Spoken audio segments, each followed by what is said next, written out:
welcome back to the Multiple Woman podcast. I'm so glad you chose to join us today. And just to recap, last week Bree completed her story, and it was such a blessing for her to step out and share, and I hope that you were blessed by it. Today we have another guest that's very special to me, the man, the myth, the mystery, my husband, Jeremy. A mystery? The mystery. Oh, gosh. Welcome to the Thanks. podcast, my biggest supporter. So, Jeremy and I, you've heard me talk about him quite a bit on my own and how special he is to me. But he has such a heart for marriage and just a healthy marriage. And he's the big reason I feel like why him and I have such a great marriage. I mean, I'm not going to lie to you. We have our issues too. So when I say we have a great marriage, don't think that that comes without issues. It happens. But I wanted him to kind of come on and share and talk about a little bit. And we're going to kind of talk about our marriage together and just kind of share, how did you get just kind of your passion and love for healthy marriages? I think it kind of grew organically with us. We've never had a bad marriage or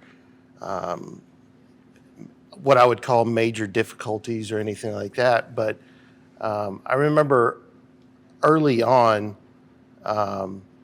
when we got married, we got married up in the Dallas area and then moved immediately down to Austin and started helping out in churches, and we were always busy and all this kind of stuff. And I missed the courtship of, it almost seemed like we had more fun dating than when you get into the busy droll of life that marriage turns out to be.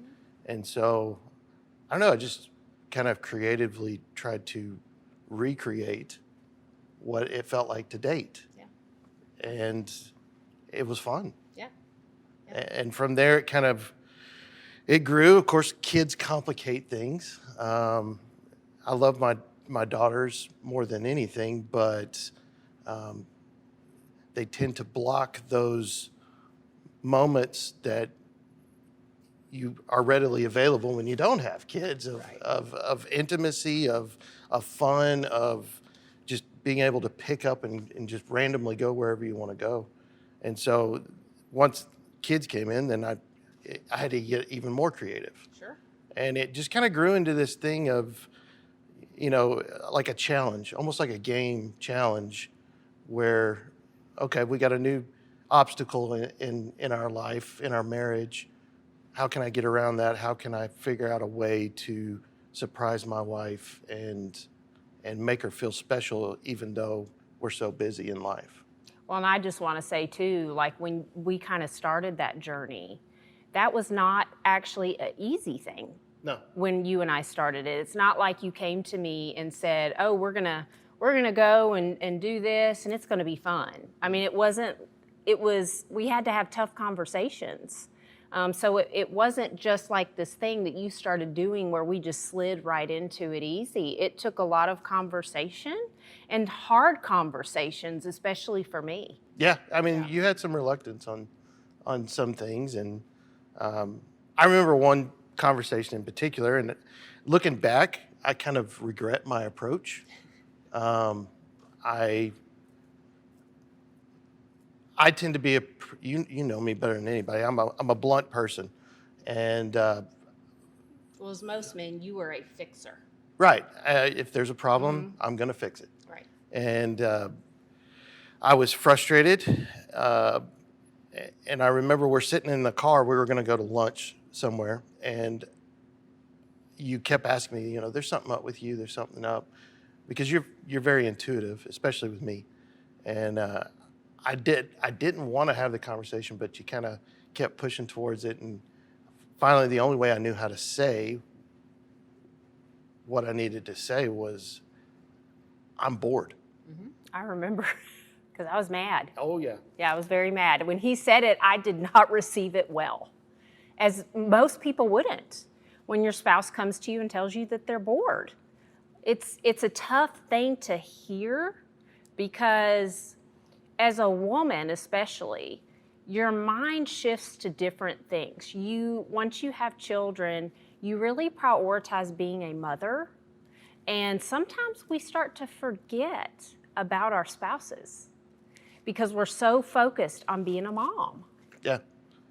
And I mean, again, looking back, I think I could have vocalized that in a better way without being so hurtful. I think the truth of the matter is there was a couple of days of awkwardness between us. Because I was mad. Yeah. Yeah, I was mad. It took me a while. But at the same time, it opened up that conversation of how do we fix this? But that conversation actually changed our marriage. Yeah, For the better, even though it was a hard conversation to have. Mm-hmm. And I especially didn't enjoy it. I know he didn't enjoy it, but it really helped kind of shape what we wanted our marriage to be. So we're going to kind of talk about, you and I, a little bit, just kind of what the Bible says about marriage, just some things that have worked for us in that.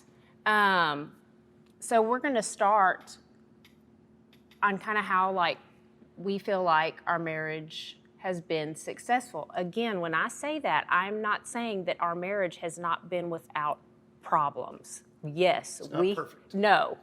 Right now we're going through something that we're trying to figure out and agree on, and I get mad at you about it from time to time. It's because I'm right. Oh geez. You guys, I can't. Anyway, Zay's all back there like this. Yeah, I know. So one of the big things we talked about is keeping our marriage God-focused, God-centered. Right. And it says in Matthew 19:4-6, "Have you not read that he who created them from the beginning made them male and female and said, 'Therefore a man shall leave his father and his mother and hold fast to his wife, and the two shall become one flesh. So they are no longer two, but one flesh. What therefore God has joined together, let no man tear apart.'" I'm an introvert by nature. That is not true. Well, seriously? Yes, he is not an introvert.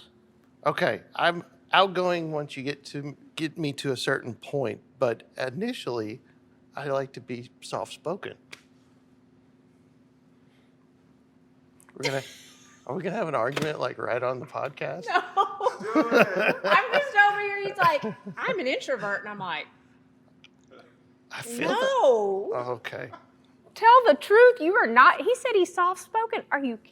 I can't. Not with you. I'm talking about with everyone else. No. Okay. Anyway, moving on. See, disagreements right here. Yeah.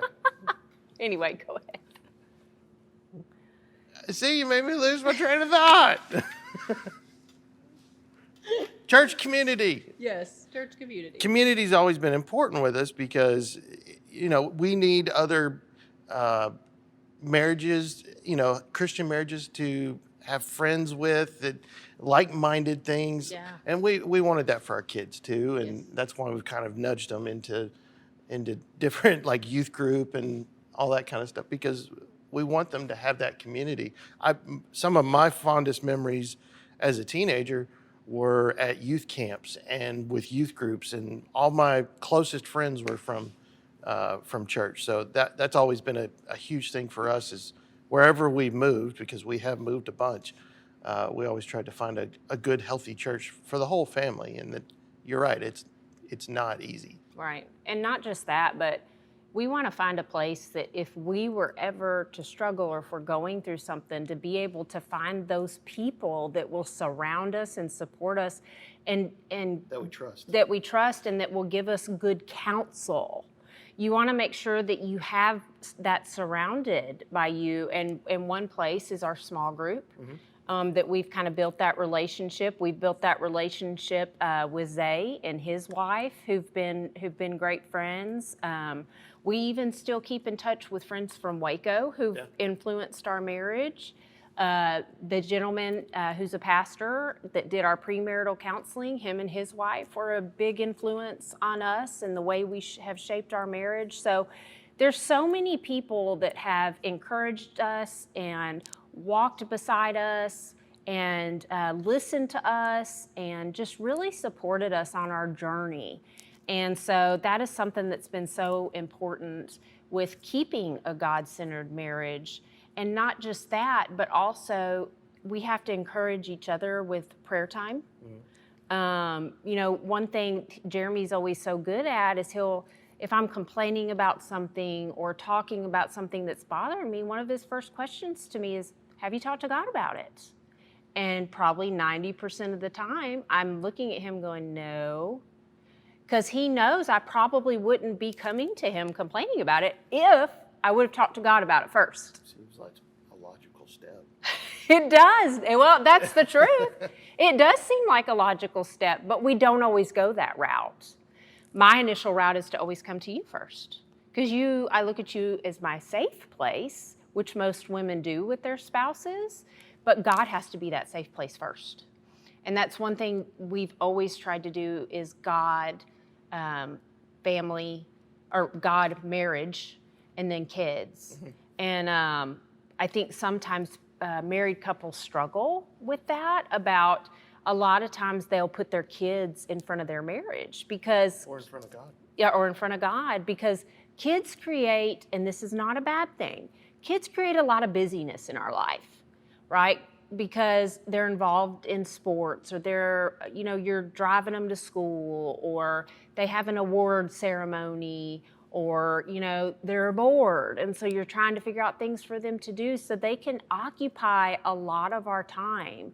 And so it's not an intentional thing that we do as parents, but we have really tried, and I think our kids know that we will always make sure our marriage is prioritized, because if you don't have a healthy marriage, it will destroy your family. Absolutely. And that in turn affects your kids.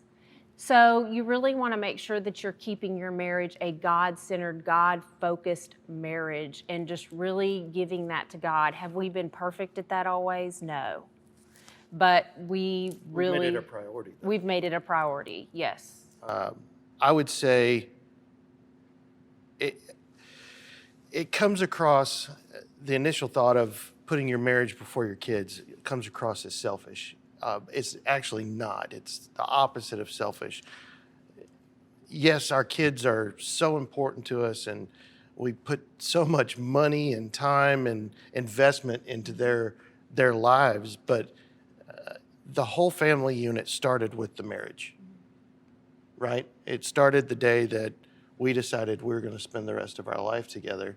And as our family grew, if that foundation breaks, so does the family. Yeah. And that's why I think you see so many broken homes and split marriages, and kids spending summers at different homes and moving around. Is somewhere along the way, no matter what the situation is, no matter how that family broke up, I think they stopped prioritizing their marriage first, right?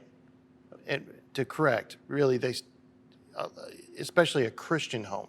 I'm not going to even deal with the whole secular side of it, but a Christian home, step one, they didn't prioritize their walk with Christ. Number two, they stopped prioritizing their marriage, and all their focus went towards something else. Right. Was it their kids? Was it a distraction?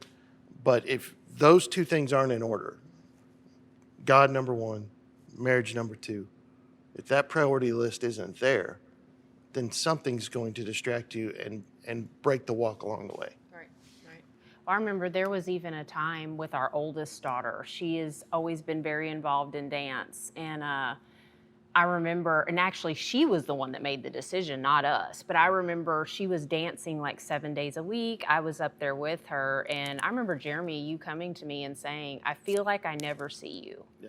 Because I was working all day, and then I would have to leave, go drive 30 minutes to take her, sit there, wait a few hours, drive 30 minutes home. By the time I got home, he was getting ready to go to bed because he woke up so early. Yeah. So it was almost like two people passing in the night. And again, our daughter, our oldest daughter, who just finally felt like even she was saying, okay, this is enough. Like She was burnt out. She was burnt out. And, at first I was a little bit sad because, as a parent, we invest almost just as much as our kids invest. Maybe Into not their lives. right, maybe not the physical part of whatever they're doing, but the support part.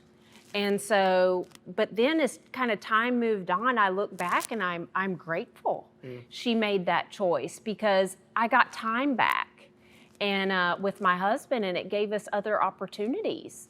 And I'm so grateful that she was wise. She used wisdom at a young age and said, okay, this isn't okay. Not because she didn't do that, quote, for us, she did it for herself, but it in turn affected us in a positive way. And your kids can do that in a positive way as well. Oh, absolutely. So the next thing we talked about, and this is a big one that we all love and struggle with, patience. I'm not the most patient person. You can attest to that. Gently, please. When I figure out what I want, I'm one of those people that if it's in my brain and I have a goal, I'm going to devote everything towards that. And if I don't get that result, I lose patience quickly. Yeah. Well, you are very, I know when we've had times where, we're talking something through, you are the one that's always kind of pushing it. He wants to talk about it then, there, and right now. I'm the opposite. I need time by myself for a moment. I need time to process it, to think about it. But he kind of pushes back a little bit because he's wanting to solve it or discuss it in that moment. Yeah. And I'm the one that's a little bit more like, well, hold on. Like, I got to think about this for a minute. And I know that frustrates you quite a bit. And it's taken you quite a while to kind of be okay with that with me. But I've learned that if I can just give you that space and give you that moment to clarify your own thoughts, then the outcome is actually quicker than actually forcing it to happen right then. Right. If I force it to happen right then, we might not go to bed at a good place. Well, we wind up usually getting in an argument Again. because of that. Yeah, that's the honest truth. So I've learned in my impatience, having a little bit of patience can actually get me to my goal as long as I just give you that space. Yeah. And that has taken a lot of time for us. Sure. That has taken a lot of time for us to kind of grow in. I mean, I would say probably up until maybe you're 16, 17, and we've been married 18 years. Yeah. Yeah, I mean, it's taken quite a while because he is such a problem solver. Well, and I get over things fast. Yes, which we as women, most women, I'm not going to speak for everyone, but I'll speak for myself here, but we don't. No. We hold on to things for a long time. It's like when you see men, when they get into a fist fight, they get up and smack each other on the back. Women, we don't say a word and we'll hold on to it for who knows how long. And then one day when someone's moved on from it, you or I will bring it up to them and they're confused by it because they're like, I was over that a long time ago. Like, why are we even discussing this? Well, we're discussing it because I held on to it. So that's one thing I've learned with you and that you have taught me that has been so good for me is learning to let go of things faster because holding on to it doesn't benefit. None. It doesn't. None. Addressing it I have learned that through Jeremy, kind of addressing it immediately when you're hurt or whatever, it solves the problem quicker and it releases that burden that you're carrying. Because, it's like when you talk about forgiveness, that when you hold on to something and you don't forgive, you're not affecting the person you need to forgive. Because more than likely, they're the ones that have moved on. You're only affecting yourself. And so you've taught me that I need to, be better at letting go and just, saying, if you've hurt my feelings, coming to you and say, that kind of hurt my feelings. And us moving on from it. Now, am I great at it all the time? No. But I'm better. Well, and one thing I feel like I've learned in our arguments is it's okay to be honest with you.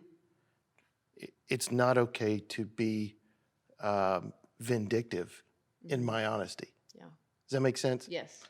I need to it's almost like putting the kid gloves on and saying, okay, I'll be gentle with my words, but I'm going to be as honest as I possibly can be. Because if I just spew blunt force trauma honesty, the message doesn't get across to you. Well, I get defensive. You get defensive and you get angry. And if I ever want that message to get across, especially if it's a core issue, I almost have to be patient in the way I deliver the message.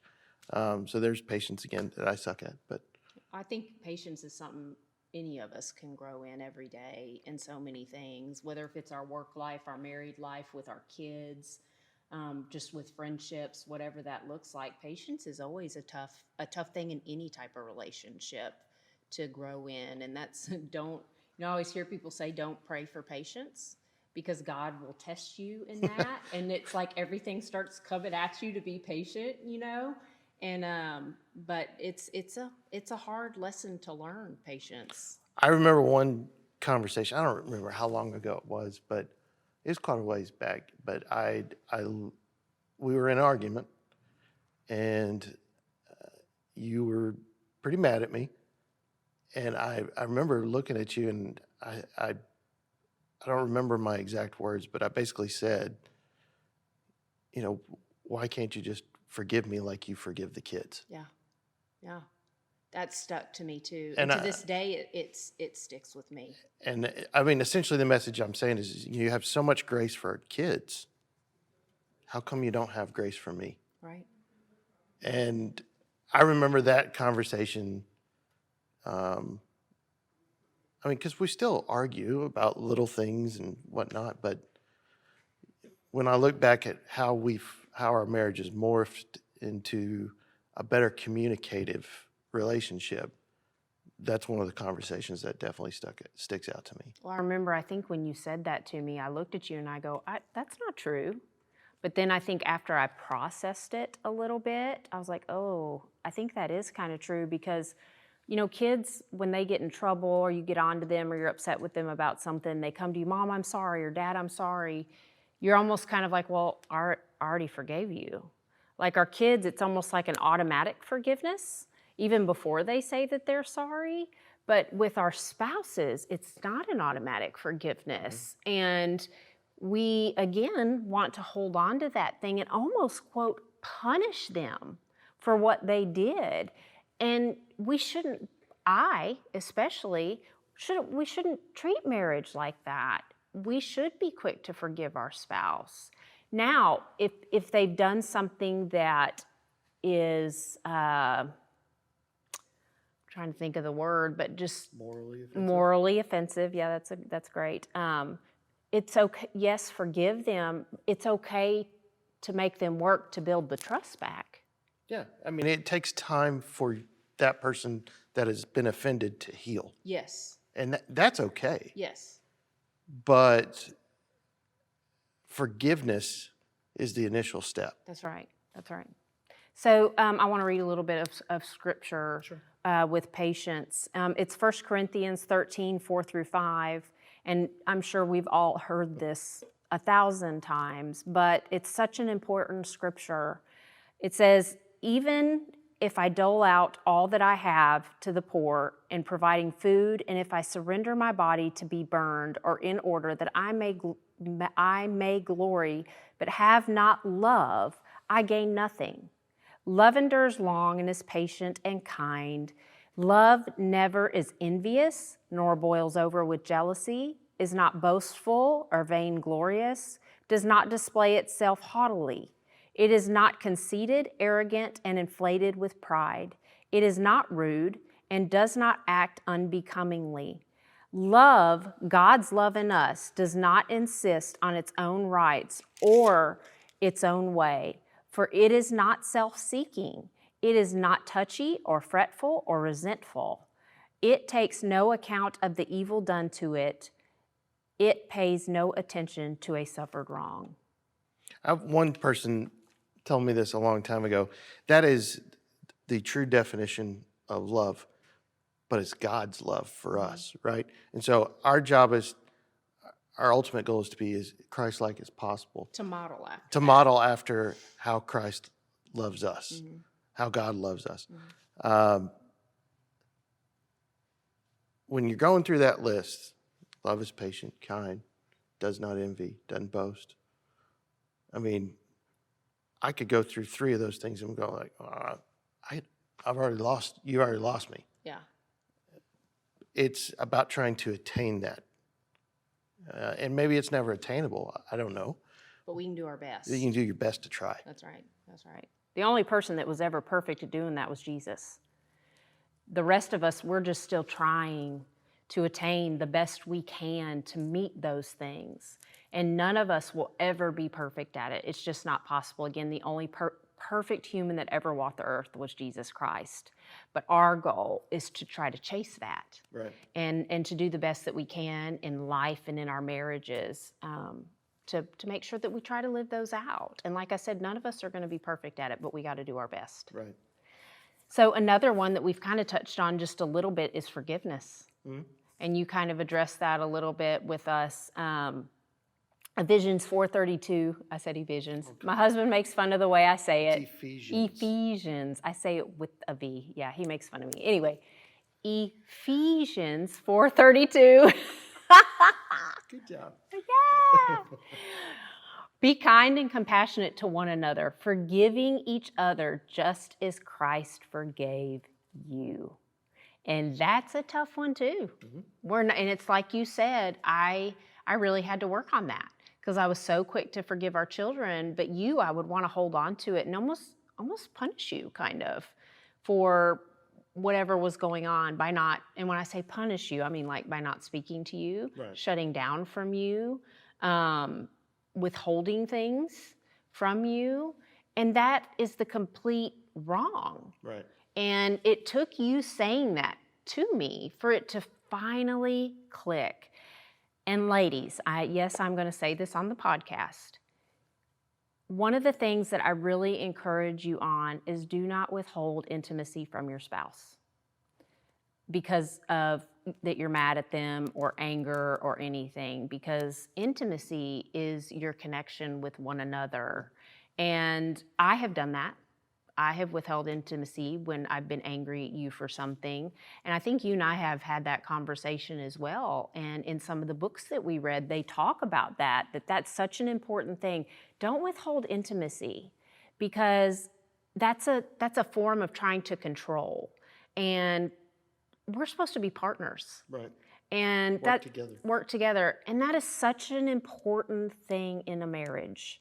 And when you start withholding that,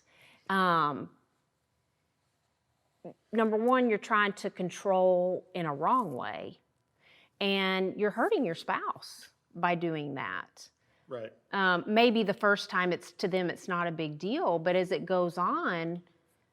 Well, I know speaking as a man, when something like that happens,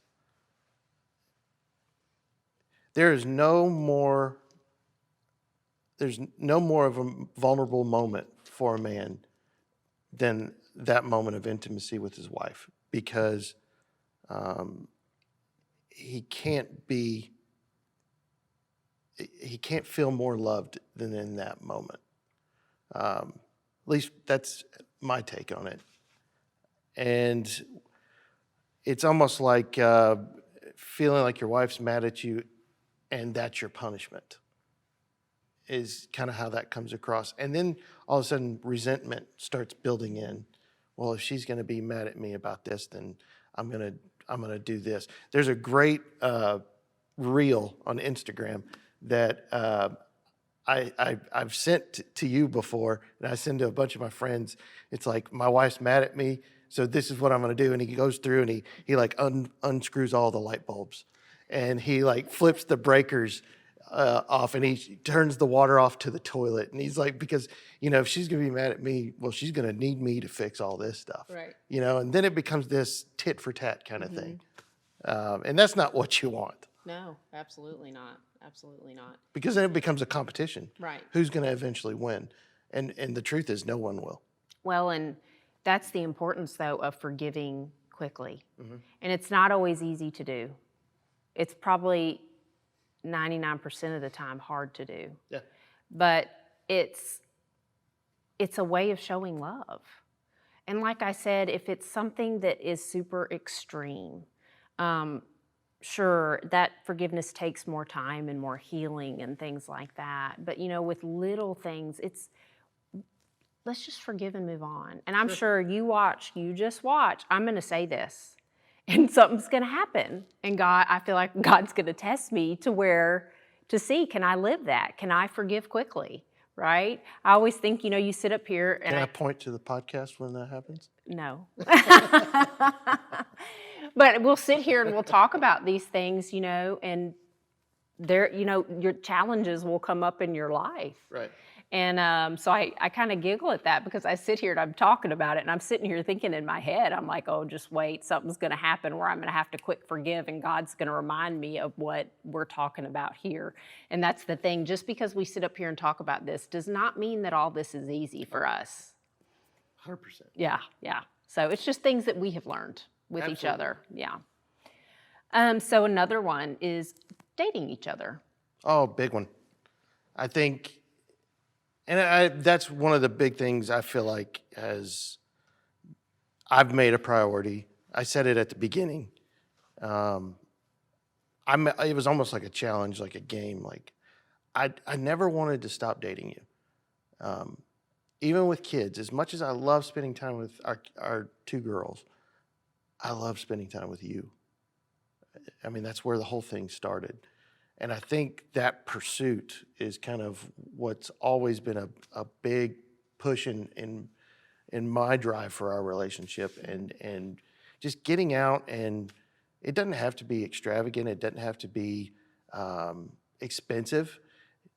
Go out and have a coffee, or honestly, some of my favorite dates that we have done are the ones that we've done at home. oh yeah, Because, let's be honest, there are times when we have not had the money to go out to eat or on a date or whatever, and you've gone to the grocery store, which Jeremy loves to cook. That's one of his favorite things to do, and you'll go buy something and make us a nice meal and light some candles and pour a glass of wine or whatever, and it's just us at home, and I think some of those are my favorites. And you've always been really good at making sure that we have time for that. And, or like finding places for our kids to go so we can have that time together. Now, our children are older. Right. So our daughters are 13 and 16, and our 16-year-old can drive. So it's a little bit easier.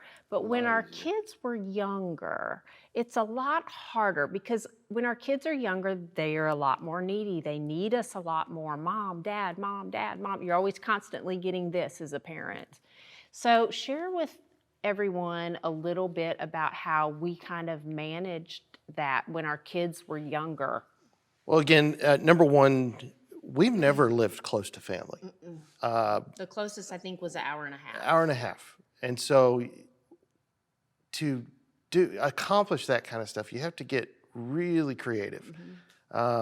Having community is an important thing, because there were a few times where we would openly trade, hey, if you'll watch my kids, we'll watch your kids. Yep. And then we found some great babysitters through the church.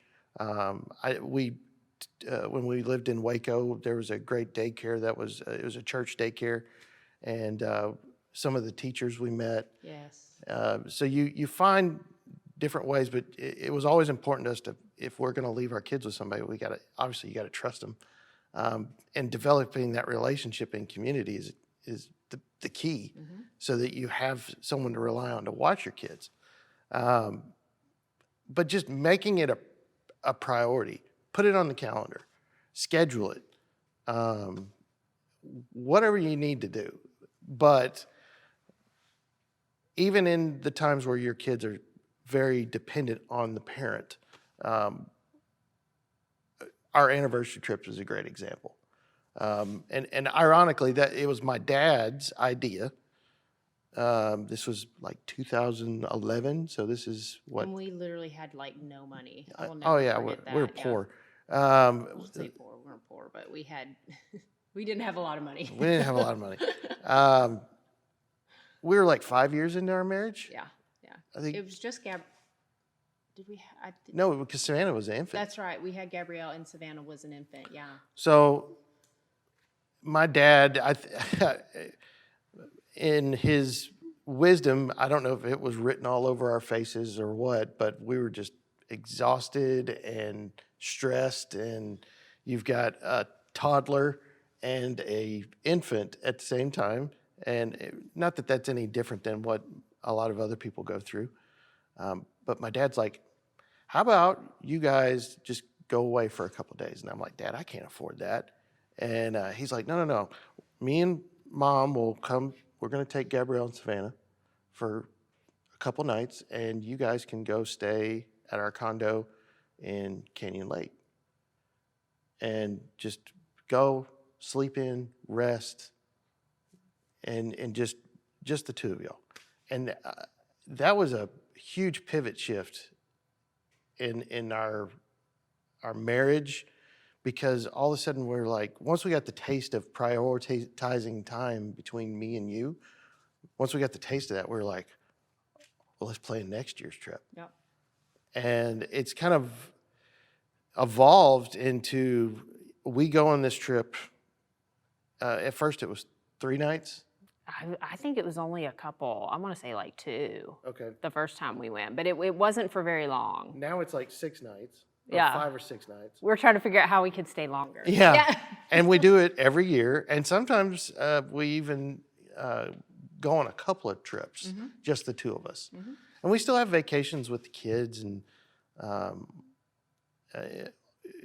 always are spending time with the kids. But now all of a sudden it's like prioritizing that one little moment of 4 or 5 nights, just me and you, where we don't feel like we're getting pulled in different directions from the kids of what they're needing, and having to drive them around and take them to different things and work and all the normal day stresses, and it's just me and you. A few times we've brought in friends with us, other couples, but the priority is focused on me and you. And sleep. Oh my God. Oh, that's the sleep. best part.